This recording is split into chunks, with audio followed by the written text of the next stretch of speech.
What's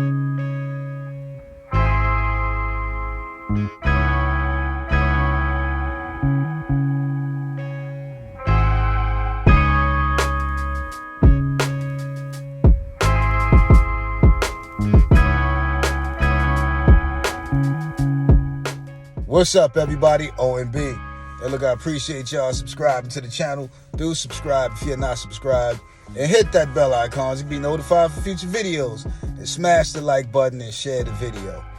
Well, I just finished looking at an interview with Anthony Joshua and Francis Ngannou. Anybody who's been on this channel for a while know I am not fond of Anthony Joshua. Really, a whole lot of heavyweights I ain't fond of because of, their ducking tactics and how they fight smaller guys and stuff like that, or they fight guys who's been out of their prime or who you never even heard of. Now, they always start up with every boxer starts their record like that. They fight a bunch of nobodies, and then they start to get into the tougher competition. But there was things that Francis Ngannou said in here that I agree with. And I'm paraphrasing this whole thing. They asked both guys, Francis Ngannou and Anthony Joshua, do they think that either one of them would get the knockout? Now, Francis Ngannou went around talking about his Stipe Miocic fight and how he went looking for the knockout and it turned out not to be in his favor. And then when he stopped thinking about the knockout, he was knocking guys out in 30 seconds, which is very true. The guy, and this is on record, he has the hardest punch in the world. Francis Ngannou hit is like being hit by a small family-sized car. That's a lot to say. And Tyson Fury felt that, and what he did, he didn't get on his bicycle, he got on his motorcycle the whole rest of that fight. Honestly, everybody think he lost that fight. That's a questionable fight, including me. You know what I'm saying? Even though he did box, but he was on his back foot and just on that motorcycle. Oh, let me avoid this guy. Here he comes again. Out of there. You know what I'm saying? But and Francis Ngannou did say that, of course he thinks he's gonna get the knockout. You know what I'm saying?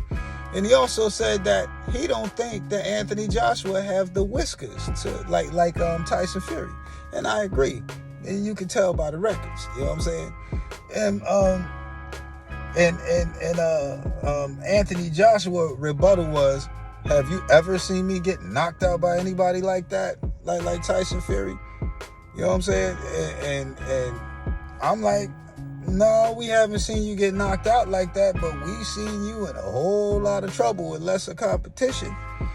So when we look at Anthony Joshua's knockout record, I'm going to go ahead and skip some of these people in the beginning because a lot of these people are people who we never heard of. I'm going to go on ahead. He TKO'd Dillian White. TKO, technical knockout. He KO'd Charles Martin, who ain't got no whiskers. And then he TKO'd Dominic Brazil. He TKO'd Eric Molina. He TKO'd Vladimir Klitschko, who was well out of his prime, who was washed by then. You know what I'm saying? He TKO'd Carlos Talcum. He won a unanimous decision against Joseph Parker, who everybody known as a blown-up heavyweight. He TKO'd Alexander Povetkin. Andy Ruiz TKO'd your boy Anthony Joshua.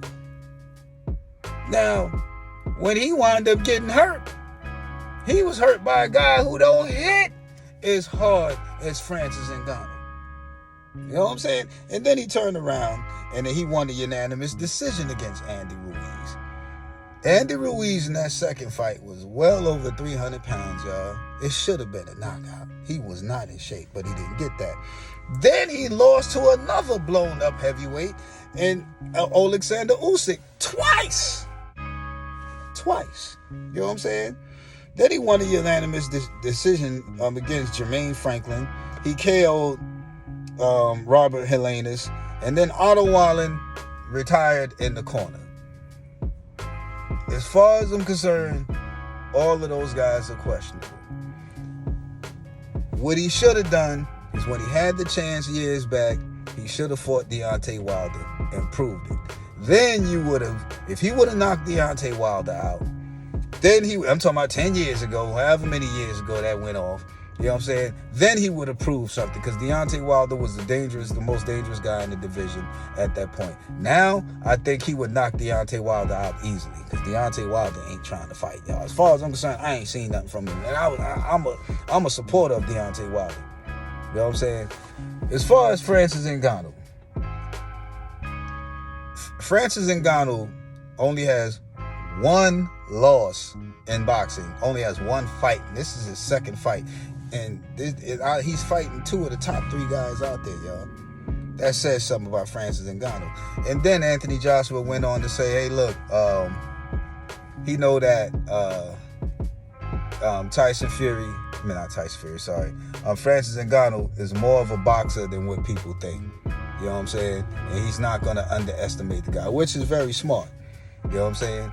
And he says a lot of the times he knows, and I'm paraphrasing, he knows that in MMA, you know, you got other things to worry about. It's a stand-up game, but he thinks that Francis Ngannou does more training in boxing than he does anything, which Francis Ngannou kind of alluded to, because he said that that's where he wanted to go, but he didn't have his opportunity. You know what I'm saying? So when I see those two get together, if Francis Ngannou lands and he lands flush, I'm sorry, I don't think your boy Anthony Joshua gonna be able to get up from that. You know what I'm saying? Because if he does get up, it's just gonna be even worse. And Francis Ngannou kind of remind me body-wise of Ike Ibuchi. You know, real big, stocky guy, you know, just muscled, you know, just muscled out strong, you know what I'm saying? But I think he hits harder than Ike Ibuchi, because Ike Ibuchi would break you down. You know, if you watch Ike Ibuchi versus Chris Bird, who was a boxer mover, he caught up with him, and Ike Ibuchi had faster hands than Francis Ngannou. But I think that a lot, Anthony Joshua said that a lot of people are sleeping on him. I don't think that's the case, dude. I think a lot of people think that you're going to win that fight easily. That's why they called it a gimmick fight. You know what I'm saying? Because they think that that's basically a give me for you. I don't think so, yo. I think that Francis Ngannou is going to be way worse than anybody that Anthony Joshua has fought. And that showed when he fought Tyson Fury. You know what I'm saying? Now, also, Anthony Joshua said that he think that he would have done the same thing. The fight would have went the same way with him and Tyson Fury. And I'm like, so are you saying you would have lost? Or you would have knocked him down? Because ultimately, Francis Ngannou lost that fight. So we all know that Tyson Fury is not a knockout artist. You know what I'm saying? That's not him. And I'm sorry, bro. I think if that was Anthony Joshua and Tyson Fury fighting, I think the fight would have came out the same way. I think Tyson Fury would have prepared much more for it. Even though they said that he did, I don't think he did. Yo, I think he took Francis Ngannou lightly and found out that Francis Ngannou is much more dangerous than everybody thinks. And I think that's the case with this fight too. Now, can Francis Ngannou take a flush?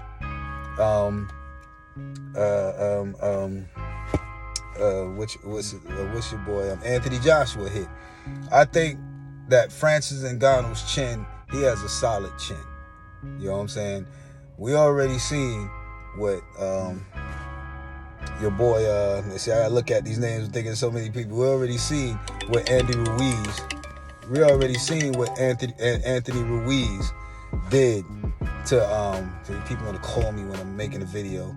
We already seen what Andy Ruiz did to Anthony Joshua by getting the TKO, and he don't hit nowhere near as hard as Francis Ngannou. So I think, honestly, Francis Ngannou is going to pull out some tricks in this fight, and he could pull this win off. Hopefully he does, because I like that, man. I always go for the underdog. I can't say I always go for it, but in this case, I'm pulling for the underdog. You know what I'm saying? Y'all tell me what y'all think in the comment section. OMB signing out. Peace.